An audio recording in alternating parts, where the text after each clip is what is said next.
കേരളം ആകാംക്ഷയോടെ കാത്തിരിക്കുന്ന തദ്ദേശ തെരഞ്ഞെടുപ്പിന്റെ വോട്ടെണ്ണൽ നാളെയാണ്. 244 കേന്ദ്രങ്ങളിലായി രാവിലെ 8 മണി മുതലാണ് വോട്ടെണ്ണൽ തുടങ്ങുക. 8:30യോടെ ആദ്യ ഫലസൂചനകൾ അറിയാം. നിയമസഭാ തെരഞ്ഞെടുപ്പിന്റെ സെമി ഫൈനൽ എന്ന് വിശേഷിപ്പിക്കപ്പെടുന്ന തദ്ദേശ തെരഞ്ഞെടുപ്പ് ഫലം അനുകൂലമാകുമെന്ന പ്രതീക്ഷയിലാണ് മുന്നണികൾ.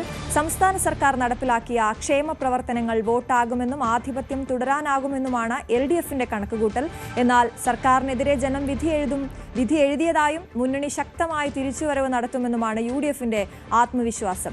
പലയിടങ്ങളിലും നിർണായക ശക്തിയാകുമെന്നും വോട്ട് ശതമാനം ഉയർത്തുമെന്നുമാണ് BJPയുടെ പ്രതീക്ഷ. 2 ഘട്ടങ്ങളിലായി 73.5% പോളിംഗ്. കഴിഞ്ഞ തവണത്തെ അപേക്ഷിച്ച് 2% കുറവാണ് ഇത്തവണ പോൾ ചെയ്തത്. കോട്ടയം പാല തെക്കേക്കരയിൽ വാക്കുതർക്കത്തിനിടെ യുവാവിനെ കുത്തിക്കൊന്നു. ആലപ്പുഴ കളർകോട് സ്വദേശി വിപിനാണ് കൊല്ലപ്പെട്ടത്. മദ്യലഹരിയിലുണ്ടായ തർക്കത്തിനിടെയാണ് കൊലപാതകം. ആലപ്പുഴ സ്വദേശി ബിനീഷിനെ പോലീസ് കസ്റ്റഡിയിലെടുത്തു. ശ്രീജിത്ത് വിവരങ്ങളുമായി ചേരുന്നു. ശ്രീജിത്ത്, എന്താണ് സംഭവിച്ചത്?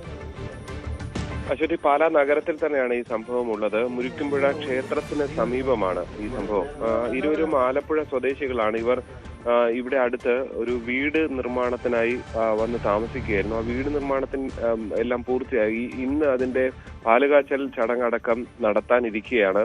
ഇന്നലെ വൈകുന്നേരം ഒരു സൽക്കാരം ഉണ്ടാക്കി. അതിനിടയിലുണ്ടായ വാക്കുതർക്കമാണ് പിന്നീട് റോഡിലേക്ക് എത്തുകയും അവിടെ വെച്ച് ഇങ്ങനൊരു കത്തിക്കുത്തിലേക്ക് മാറുകയും ചെയ്തത്.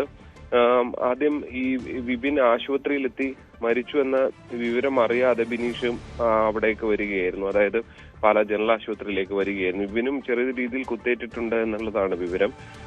പക്ഷേ ഇതിനിടെ ഈ മരിച്ചതറിഞ്ഞ് തന്നെ എത്തിയ പോലീസ് സംഘം ഇയാളെ കസ്റ്റഡിയിലെടുക്കുകയായിരുന്നു. ഇരുവരും സുഹൃത്തുക്കളാണ്. മദ്യലഹരിയിലാണ് ഈ സംഭവം എന്നുള്ളതാണ് നമുക്ക് പോലീസിൽ നിന്ന് ഇപ്പോൾ അറിയാൻ സാധിക്കുന്നത്. ഇന്നലെ രാത്രിയാണ് ഈ സംഭവം ഉണ്ടാകുന്നത്. എന്തായാലും കളർകോട് സ്വദേശിയാണ് ഈ മരിച്ചയാൾ.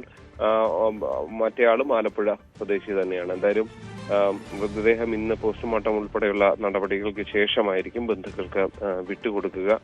മറ്റു തുടർ നടപടികൾ പോലീസ് സ്വീകരിച്ചു വരികയാണ്. ശരി ശ്രീജിത്ത്. തിരുവനന്തപുരം വെള്ളറട സാമൂഹ്യാരോഗ്യ കേന്ദ്രത്തിൽ മദ്യപിച്ച് രാത്രി ഡ്യൂട്ടിക്കെത്തി ഡോക്ടർ. NHM ഡോക്ടറായ ജിത്തുവിനെയാണ് രോഗികളുടെ പരാതിയെ തുടർന്ന് പോലീസ് കസ്റ്റഡിയിലെടുത്തത്.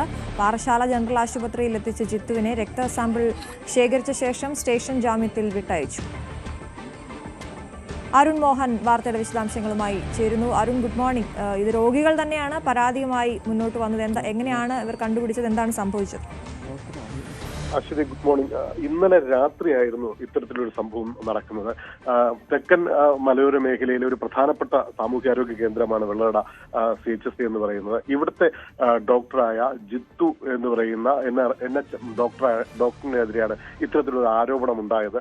ഇന്നലെ രാത്രി എത്തിയ രോഗികൾക്കാണ് ഇത്തരത്തിൽ മദ്യപിച്ച് നിൽക്കുന്നു എന്നുള്ള ഒരു സംശയത്തെ തുടർന്ന് അധികൃതരെ അറിയിക്കുകയും തുടർന്ന് നാട്ടുകാർ സംഘടിക്കുകയും പോലീസിൽ ഏൽപ്പിക്കുകയും ചെയ്യുന്നത്. വെള്ളറട പോലീസ് CI ഉൾപ്പെടെ എത്തിയ സ്ഥലത്തെത്തി ഇദ്ദേഹത്തെ സ്റ്റേഷനിലേക്ക് കൊണ്ടുപോവുകയായിരുന്നു. തുടർന്ന് പാറശാല ആശുപത്രിയിലെത്തിച്ച് രക്തസാമ്പിൾ എടുത്ത ശേഷം ജാമ്യത്തിൽ വിട്ടയച്ചു എന്നാണ് നമുക്ക് മനസ്സിലാക്കാൻ കഴിയുന്നത്. പോലീസ് പറയുന്നത് രക്തസാമ്പിളിന് കെമിക്കൽ പരിശോധന ഫലം കിട്ടിയാൽ മാത്രമേ മറ്റ് നടപടിയിലേക്ക് പോകാൻ കഴിയൂ എന്നുള്ളതാണ് പറയുന്നത്. എന്തായാലും കഴിഞ്ഞ മാസവും ഇത്തരത്തിലൊരു സംഭവം ഇതേ ഡോക്ടറിൽ നിന്ന് ഉണ്ടായതായും അനുഭവം ഉണ്ടായതായും ഇവിടെയുള്ള പ്രദേശവാസികളും നാട്ടുകാരും പറയുന്നു.